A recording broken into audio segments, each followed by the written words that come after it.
And several of its recommendations, particularly during this lockdown phase, have been taken by the government, and they followed that through. So I think I'll hand over because we have a kind of a long session, including some activities that you will be conducting yourself.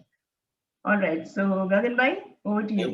Thank you, Jimal. Pleasure to be with you, especially connecting back after a long time. And yeah, a big hi to all you students. All my life I've just believed it is investing in young people which makes all the difference in this world, and we look forward to your engagement in a very problematic world. And I think as the world becomes more um, problematic, I think roles of thought leaders, practitioners become, especially in civil society, become so important. Yeah, largely the brief which Jimal gave to us was that let's look at what happened post lockdown. And what I'll try and start is by telling you how I experienced the whole thing and my own how did it affect my own philosophical position, and therefore pushed us into. We were always adversarial with companies, frankly, because our job was to challenge them to see where they are defaulting, and take them on in the court of law. But when this happened, I realized this was much bigger, and that we need to start working together to find solutions which affect us all.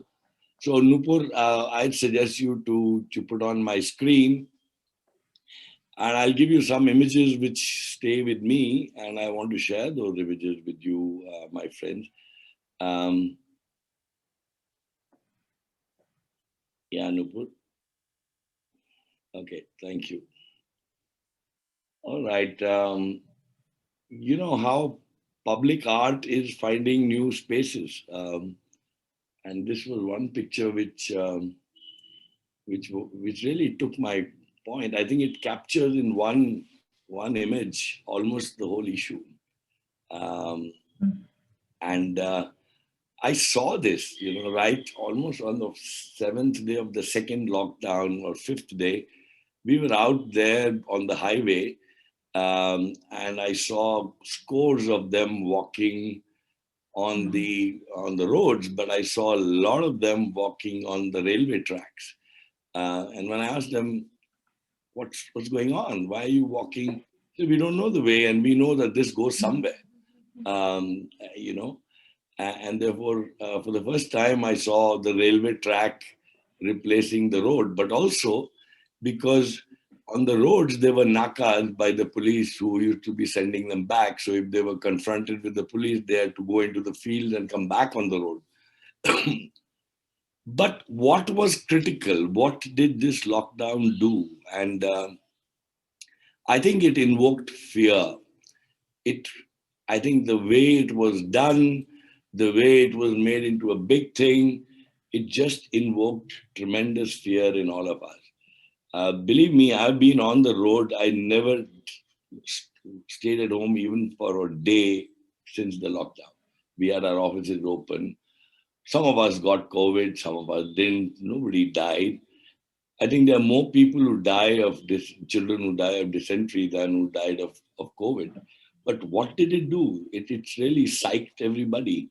But what it really, and therefore what I say is, fear does not have any special power of its own unless you empower it by submitting to it. I think the whole nation submitted to fear. And then across the world, and in India especially, you got what is called lockdown. So lockdown is nothing but inducing a fear of your life. And what did it do to the millions who were dependent on daily wages? I think that's the point which Jimal wants us to talk about.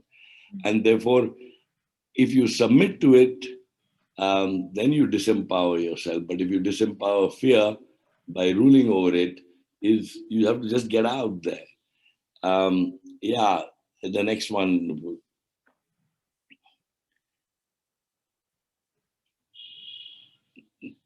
The next slide, Nupur. Mhm.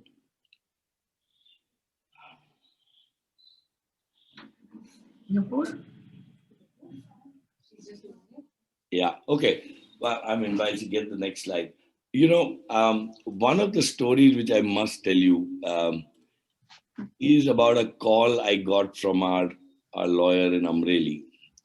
And he called up saying, there is a company which sort of exports kitchen equipment. And there are 5,000 workers who are out there locked in. Some of them are around the premises, some of them are in the premises, and they've not been paid wages for the last 1 month, and there is no food. What can we do? And I said, but what about the owners? They said they've run away.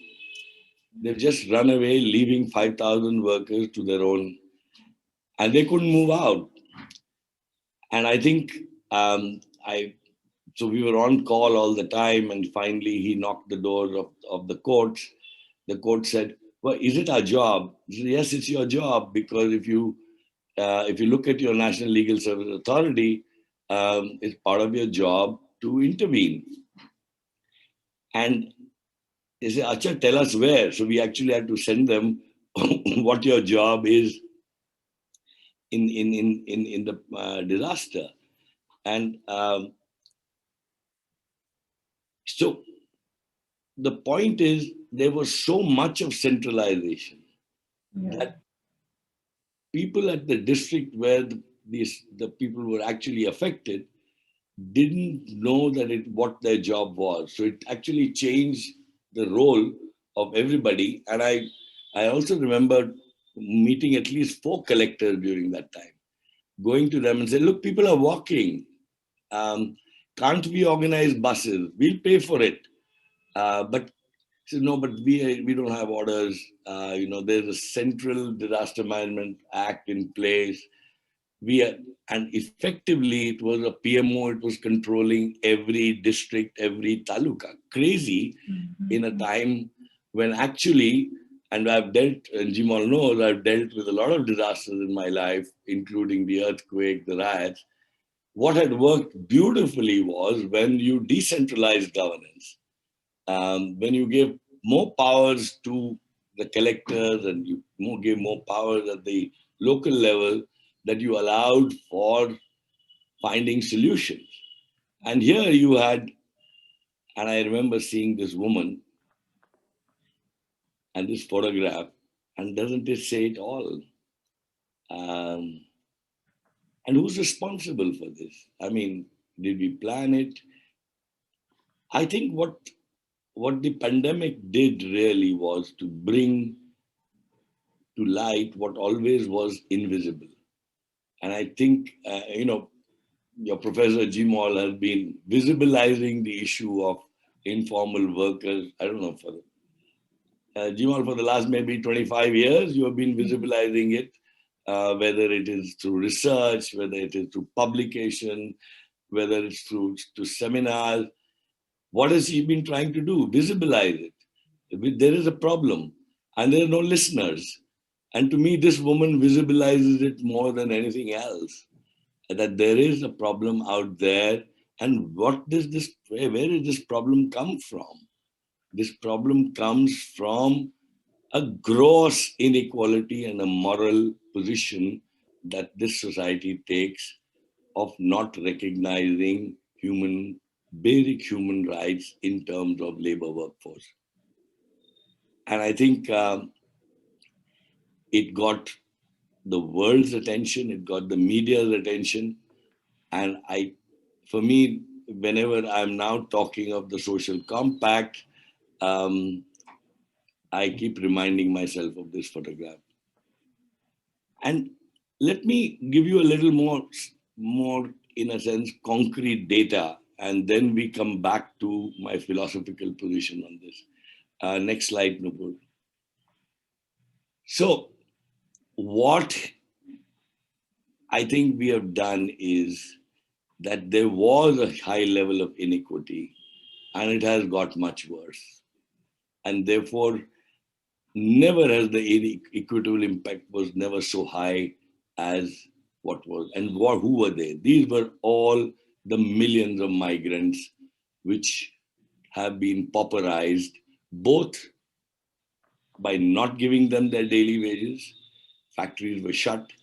I'll give you another story. I was called by the DCP Zone 5 in Ahmedabad, and he told me there are about 5,000 in my zone who are migrants who I could manage to feed them by asking their agencies to feed them because. And it's very interesting, if you go to the city where the industrial part, Batwad and all those places are, there are the old companies which manufacture, and around them is what is called the Court Vistar. Those of you who are in know Gujarati, it's like a small factory and then there's a walled place around it. And there are all these workers stay there and work in the factory. They're all from UP and Bihar, young boys and no girls. And they were stuck there, couldn't go back, and no food. And it's the police who actually, a district level, DCP is a district superintendent of police rank. And he was sensitive and said, can you organize something for them? I said, look, I'm not in the business of food. That's not my business. So max I can do is, and I went over there with my team, and I said, how? And I saw this. I said, do you want to go back? She said, no, we don't want to go back. There's nothing back home. We want to be here. We want to hopefully quickly work will start. So look at the dilemma. And so I said, how many of you know how to cook? I said, no, we all know how to cook. So I said, what about me, us, you making community kitchens and you cook your own food? No, we have this idea that we must distribute cooked food. And we don't see the point that they, what will, and just to be this thing, what will a UP fellow do with a Swaminarayan khichdi? I mean, he can do with it for 3 days, but you can't do it day after day. So we actually supplied them with all the food. They made 10 community kitchens and they started cooking their own 2 meals a day. What I'm telling you is the more decentralized authority, you can find more creative responses. But the core still remains that this pandemic has broken the back of millions of these people, and we still don't, we just organize trains for them to go back. When you go back, what do? We are not trying to solve the problem. We are just trying to become and the heroes are those who organize their plane trips and their train trips to go back home. But when you go back home, they don't have food there. And very quickly, they start wanting to come back. And therefore, have we not looked at employment as a critical issue? And what are we doing in our development investment for that? This tells you that we have created new poor in this pandemic. And therefore, how are we going to look at public investment from that point of view? Next slide, Nupur. So I'm going to be a little more philosophical with you. Can you read what is written? A little difficult, but yeah. Okay. So, this pandemics have been coming every 100 years, large scale in the world. And I think it's a reminder to humankind to live by the law of nature and not designing a world where they wish to control nature and other human beings. I think, and very soon we forget it, and then it's business as usual. We are basically saying, how can the restaurants be open? How can the cinemas be open? That's the big concern for people in the city. But what is it behind these cinemas, behind these food, Swiggies, who are the ones who are running this for whom? And I think we don't look at what that is happening. Therefore, we have created this concept that of the economic man as a driver of society. And that was challenged, that your economics can be chakka jammed. And then what happens to human beings? And therefore, subjugation and violence of all sorts was punished severely by law of nature. I think we must realize that.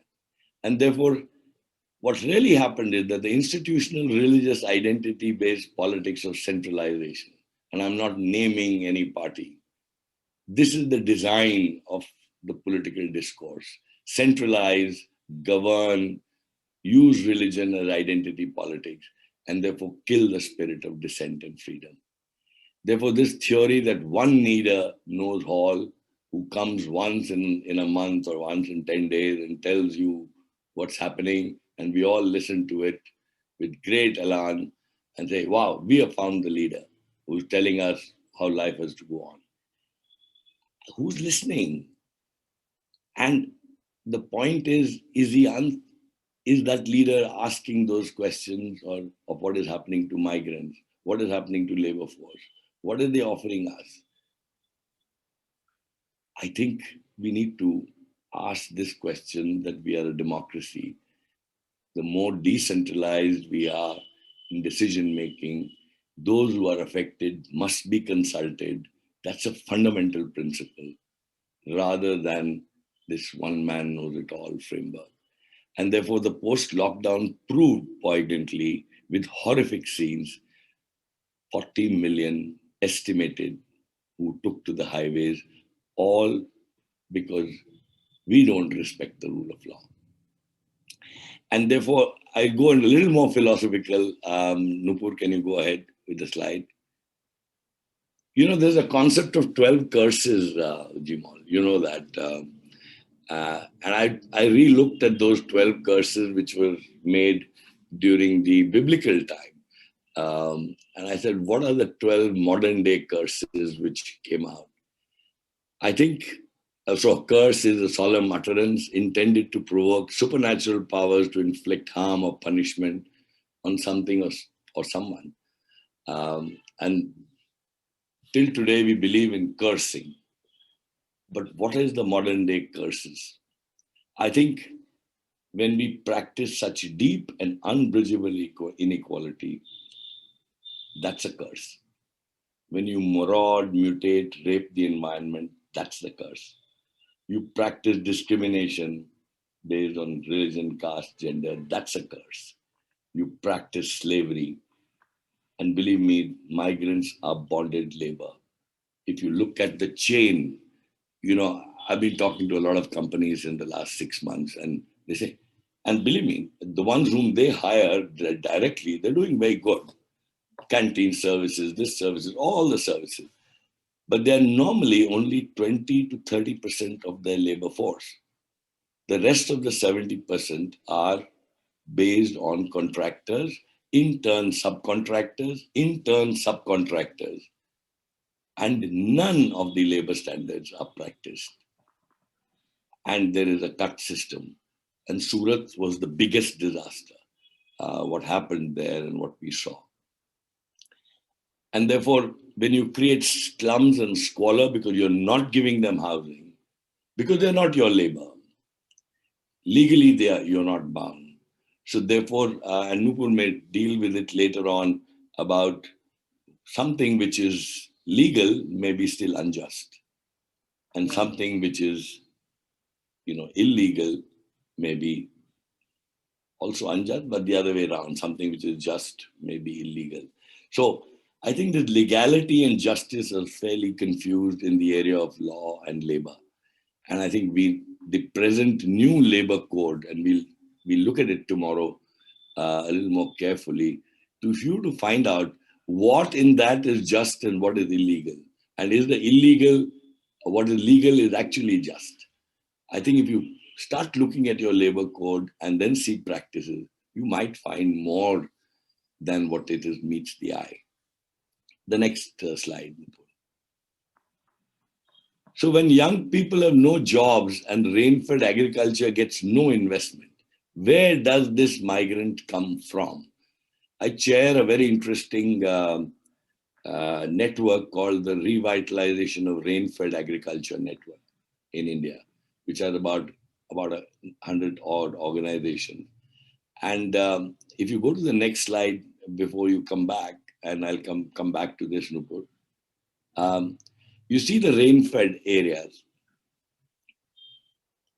but if you look at the poverty index and the tribal density, you will see that 70% of all tribals are in the rain-fed area and also in the poverty index, which really means, and that's in the central zone, which utterings of this up there in Jammu and Kashmir, but it's the middle, Rajasthan, Chhattisgarh, Madhya Pradesh, you look at that belt, that's where you don't have public investment in agriculture. You have public investment in canals and things like that in non-tribal areas, or you're taking away their water. I think you need to go to the bottom of this to understand that migration is because you are not investing in crops like maize, millets, local areas. You're not looking at food at the local level, but you want to transport wheat from Punjab to Kerala and rice from Kerala to Himachal in your public distribution system. And therefore, this is where migration and all the migrants come because the agriculture can't afford to give them enough livelihood because there's no public investment there. Go back, Nupur. So when what I say finally is B is to have, and consumerism takes over life, you need a toy a day. It's interesting. I don't know whether, I now have to travel a lot, being on boards. I go to the Delhi airport, and when I get out of the Delhi airport, there are advertising hoardings. Those of you who've gone to Delhi by air, do you know what maximum hoardings are of mobile phones? I counted, there were at least 20 hoardings as soon as you come out, and of them, 16 were only mobile phones. This is the consumerism that is being fancied, and the same mobile phones created the big digital divide on how young children from families could not get educated in the rural areas where we are having fun on zooming it away. I think the farmers are committing suicide and the food is taken for granted. And much more now in the last 2 months, what is happening, we are not listening to them, but we are calling them terrorists also. I think the other two are what you can read is what Gujarat stands for. We have a way to multiply hate. And justice, and Nupur can talk much more on that, is there is no access. Next one, and next one. So this is the migration. See, where are people? I mean, there's a lot of work being done, on migration, and I think Jimal knows this much better than me, of where is the movement. And you can see here is the movement largely in Gujarat and Maharashtra, coming from, and a little bit here in Delhi, and it's all towards urban centers, but across the mid-belt. And therefore, good question to ask is, we should legitimize this or find a different public policy framework to address this. Next one. Yeah, and therefore, there's somebody who drew this thing. Therefore, have we inverted democracy? And therefore, you can say, what do we really need? More than, how do you negotiate for better wages in the value chain? Who will take responsibility? And therefore, the construction of the social compact, which we will talk about later on tomorrow, comes out of a few people feeling, a few industrialists having conscience. And we started talking to them, where is your conscience? Forget the laws. Do you want to repeat this? And they said, no, we never want to repeat. And believe me, it all started with only the Parsi industrialists. Godrej's and Forbes and, Tatas. There were the Parsis who said, no, we can't do this. And then we got the others in. So you have the most minuscule community who demonstrated conscience. And therefore, that was the beginning of the whole social compact. Nupur, next one. And therefore, the question really is, how will we look at the economic situation? And therefore, Jimol, I'm sure you'll be teaching them labor economics. And therefore, agriculture economics and labor economics, when you put together, I think you as a group of students will start finding big holes in the way present ways of public financing is being done. And ultimately, that is what it is. You centralize taxes, and therefore you centralize public policy, public financing, and therefore a panchayat can't tax. Now, you remember there was an octroi tax for a city? They abolished it for ease of doing business. But then the city does not have a source of income and therefore has to beg. And that's against democratic principles. If you go to Switzerland, an individual pays more taxes in his village, then his canton, and then the state. It's the inversion. But when you invert, and you invert from the principle that you want equity. But if you look at how actually public financing is done, you are causing greater inequality and therefore directly impacting labor and what I call public education and public health. Next one. Next, please. And therefore, what I've been saying, if you want to handle the labor issue, you need to build a bottom up. You need to have paralegals who ask for justice. You need to have better public health workers. You need to have para teachers, many, many more of them. And we've just done an access to justice report, and it just launched 4 days back. This is the second module. I think some of you should go through it to see what is happening to and therefore food and agriculture, especially rain-fed, which I've already talked of, reimagining health-based, reinvesting in primary, and what about human hands, art persons, artists, who is investing in them? And the next, please. And as I read it somewhere, the pandemic has created few anticipated problems, but more importantly, I think exacerbated the existing ones, apparent or hidden in the system.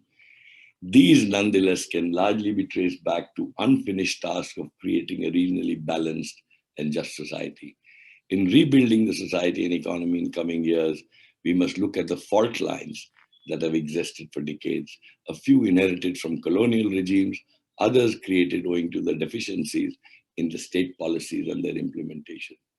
This task of rebuilding the economy can't be done without examining the significant deficits in different sectors, widening inequalities, denial of basic human rights to large segments of population, and their underlying causes that could not be addressed. I'll stop here and I'll ask Nupur. The idea was to give you the big picture first, and within that, then if you see where does all this migration and how does it actually play out? So over to you, Nupur. I'll join you in your room in a minute. Yeah, maybe we can take questions if they have any. Sure, with pleasure. Anyone has any questions about this while Nupur starts to share the next one? Please ask. Hello, I'm Yes, Swaraj.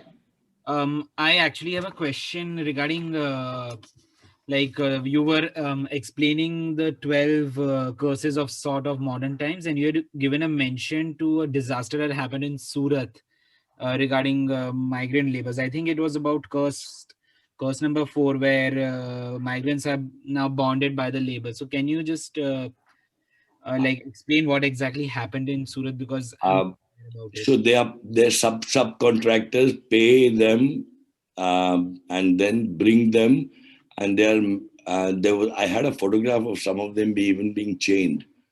And Jimal, it was in Kerala that there's this photograph, but in Surat, they are actually monitored by the mukaddams, kept in extremely unhygienic conditions, not paid fair wages. They want also overtime because they want to quickly send more money back. But the living conditions are more than subhuman. And the point is that largely the main principal employer just shakes his hands off and says, I'm not responsible legally, which is true. Correct. That's right. And that's what the new social compact is meant to be. So they are actually worse than bonded labor. And there are thousands of them. And believe me, they were not paid in spite of Government of India sending notification that they should be paid. They were not paid their wages, and we have thousands of complaints about it. No legal aid mechanism in place to challenge that. So there's as you said, there's no legal they're not legally obligated, but isn't the government doing, other than notification, isn't it doing something else to ensure that the working conditions are more amicable or something like that? Sure. So we have the new labor code, and you'll study that. But then and we will talk about that, Swaraj, a little more. That we finally realized that when you try to enforce and you don't have the mechanism to enforce, then it's better that you start talking and building industry standards at another level where industry suo moto can build an ecosystem which is more just and fair.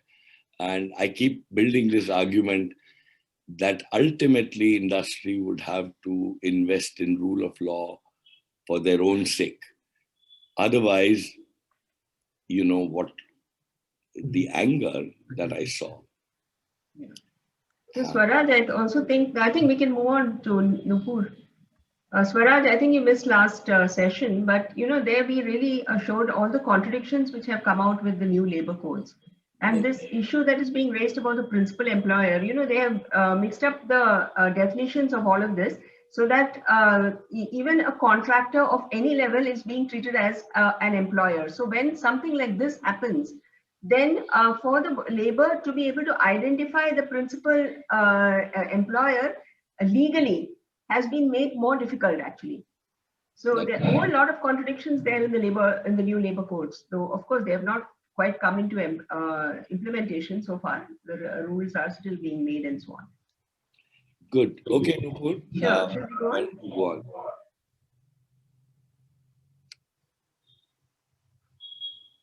Is there another question? No, I think you can go ahead. If there's a question, they'll ask. Okay.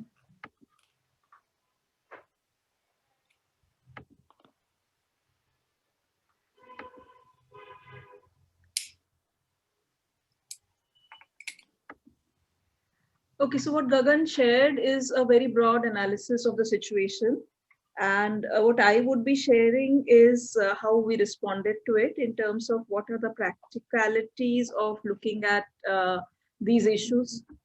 नहीं फिर मैं support नहीं कर पाऊंगी. Next slide पे नहीं जाता है. Okay. So yeah, what I would. Can you put it on full screen, Nupur? I'll try. Let me try then. Yeah, नीचे है ना? That's fine. Okay. Yeah. What I would be sharing is how we responded to this, because as people who are studying these concepts, you also have to know what can be done at the ground level. We all know what happened during the lockdown, so we know that. What we tried to do is to respond to the situation in different ways. One was definitely the legal awareness. As you all know, this was projected to be a law and order situation or a health situation, or rather a health situation leading to a law and order situation. What was totally sidelined was the fact that there were multiple ways in which people were being affected, other than being prone to COVID, other than being other than the police having to manage people to stay home. The unplanned lockdown had led to multiple complications in lives of people, on which there was absolutely no thinking and no planning. And while on the one hand, there were multiple announcements made of entitlements, which was including stuff like Jan Dhan and those kind of things, to PDS distribution. That was one part of it.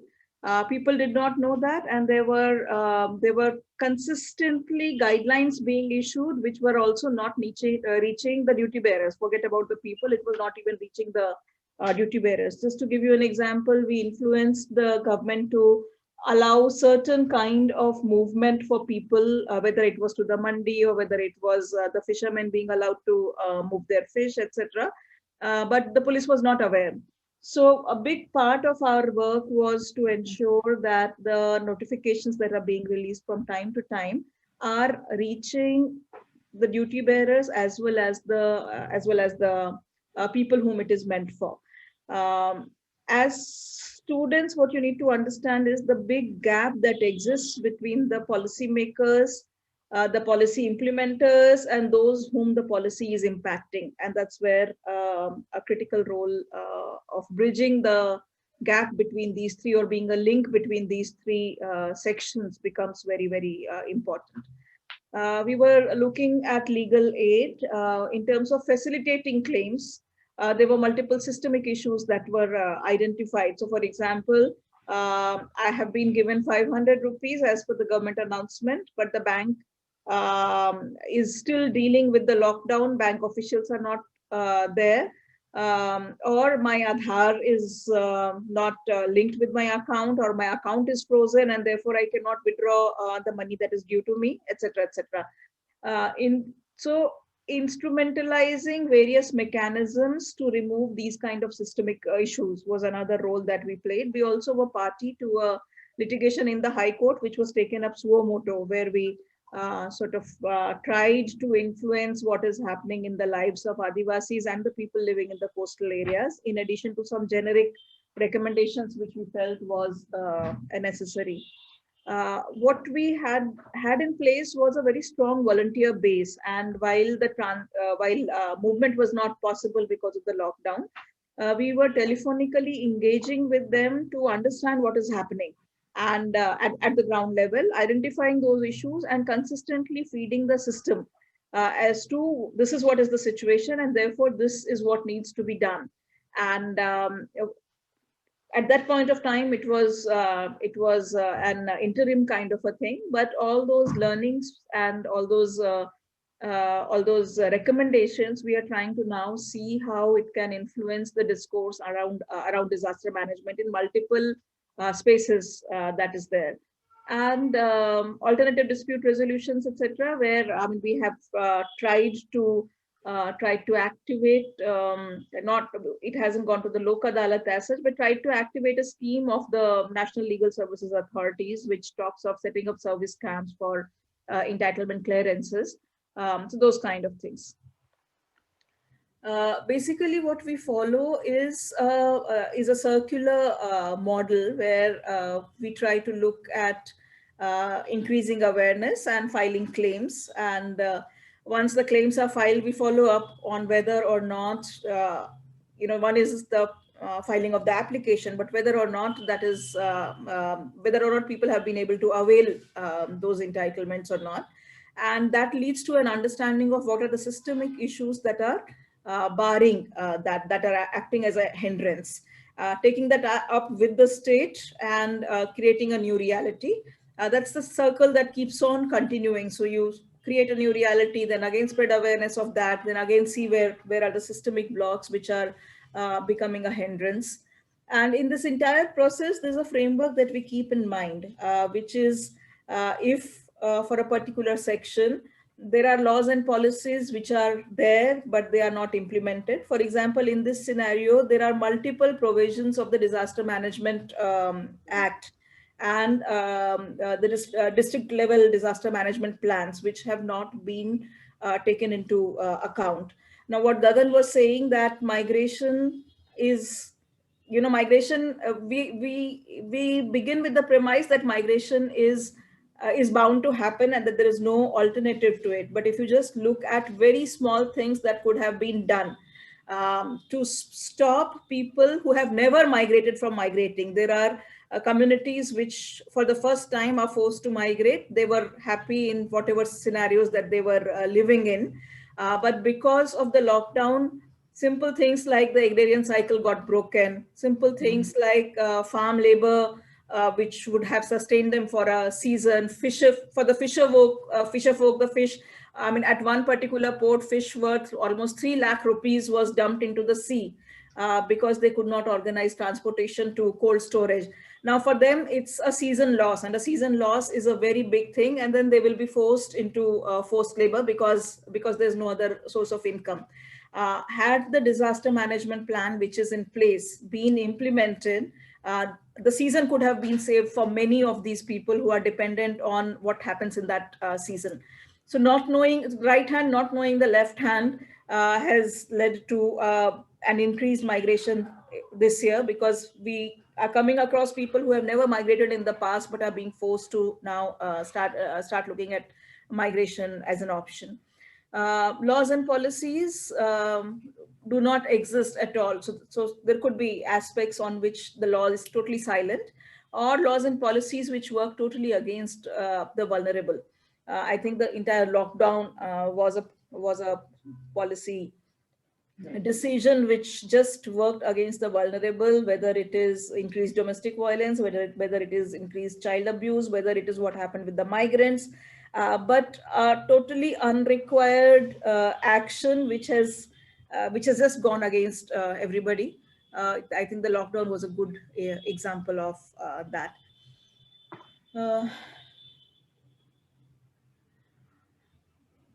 What was consistently happening, what helped us was that we had a volunteer network, which was many years of work at the field.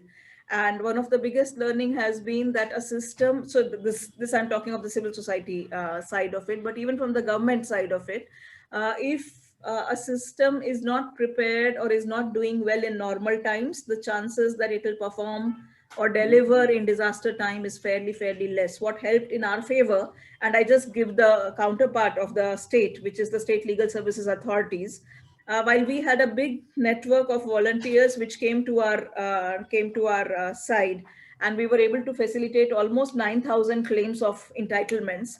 The government body which is responsible for this facilitation had a handful of volunteers who again ran away and said, it's interesting, they said, we can't risk our lives. Now, this is a body which has a specific disaster management scheme in place. And it's like a Fauji saying, I will not risk a bullet. It's as simple as that. So not having, so that is something that helped us. Now, if that kind of a chain of information was there, the government could have performed better. What helped us also is that because we work with specific groups which have their specific way of living, leading to specific engagements with states, and how the state has dealt with them or is dealing with them, because we knew that beforehand, we were able to design and design programs which were tailor-made to the fisher folk or to the Adivasi community. Again, it's not that the government does not have that information. It is just that different the government departments were not talking to each other, and therefore that information was not used to inform decisions that were being taken. The other source that we used consistently was social media posts and reporters and newspapers, where we were identifying people who were stuck. So big part of this was about identifying people who are stuck in different places and reaching out to them through, so if there's a media report, then we know the reporter, then we reach out to the reporter and try to access through the reporter the contact number of people who are affected. Yeah. There are multiple means that we used for information dissemination. There's a platform called Awaaz De, which has a big database of telephone numbers. And every time a new government entitlement was announced, we were sending it as audio messages through Awaaz De, as SMS messages through Awaaz De. The same was being converted into audio messages, which was being circulated on WhatsApp. We made some, because lockdown time and everybody was going crazy, so we tried to put some creativity in our work, and we made some TikTok videos for audio messages. The telephone volunteers became a big source because they could sort of reach out to the people in the villages. While we would give them information on telephone, they would then reach out to the community that they belong to and people around them. So that was a very big source of strength for us in terms of being able to manage a big reach out. Now, if you again look at the reply filed by the government of Gujarat in the public interest litigation in the Gujarat High Court, they have given a big number of messages that were designed and shared on various medium. However, who has it reached? Because not a single one of the people that we have interacted with were audience to that. So all this was made, but who was it delivered to? That God alone knows. But again, not having an information dissemination system in place was a very big. Nupur, can you explain what is the PIL that was filed and who filed that? Yeah, so the public interest litigation was taken up. It was a suo moto action taken by the judiciary. The Gujarat High Court took it up on its own.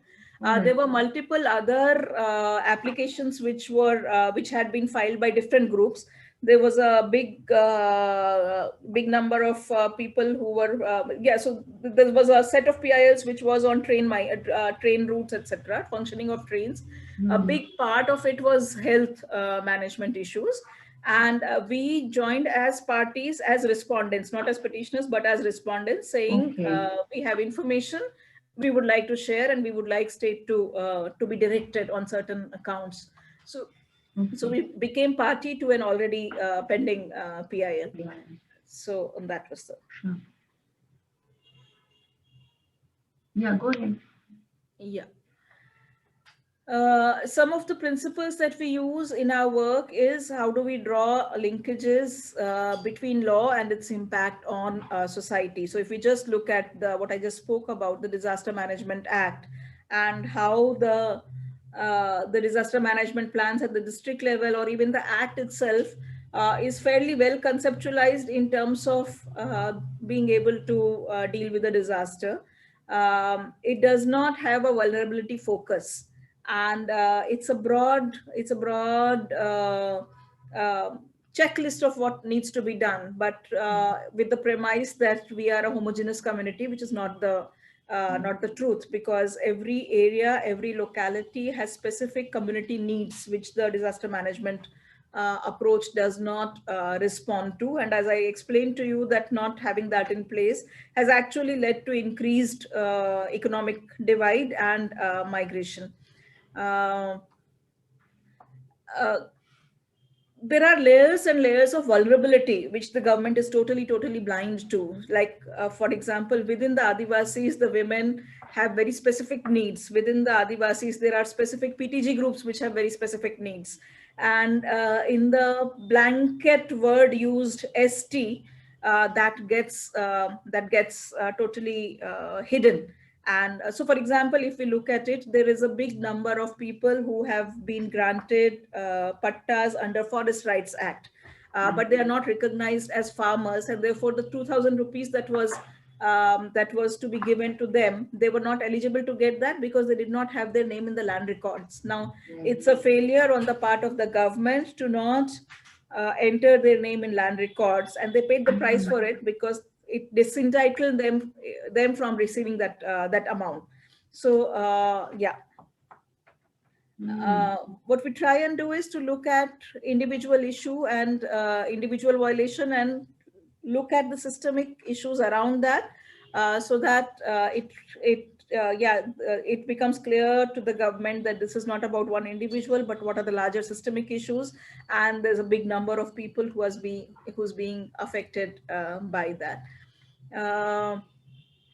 We constantly are looking at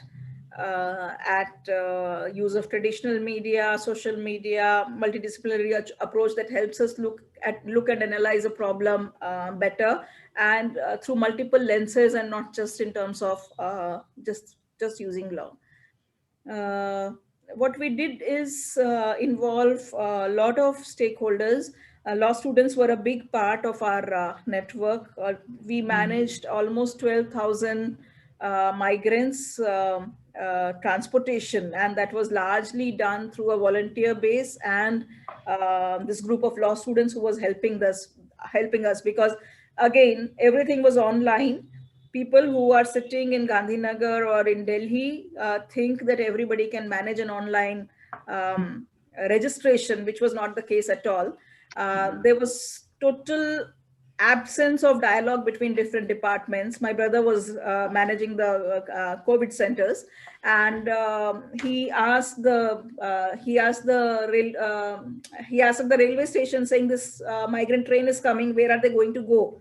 And they said, मेरा काम उनको यहाँ पहुँचा देना था, इसके आगे का मुझे नहीं पता, आप कलेक्टर को बात करिए. I'm saying that's the level of disconnect that was there. And so in that, the law students played a very critical role, because there was so much unclarity. People who were appointed to play certain roles did not know what is expected of them. There was a nodal officer, we know the person personally, is a very good police officer. He tweeted saying, I have been receiving calls, please don't call me. I don't know what I'm supposed to do. I'll get back to you once I get clarity after my meeting. That was his tweet. Looking at unclarity, identifying unclarity, and talking to hundreds of people to be able to get one group move from one place to another was a very significant role that was done by these law students. The NGO network definitely was in touch with each other, generating money, transporting food, identification of issues, etc.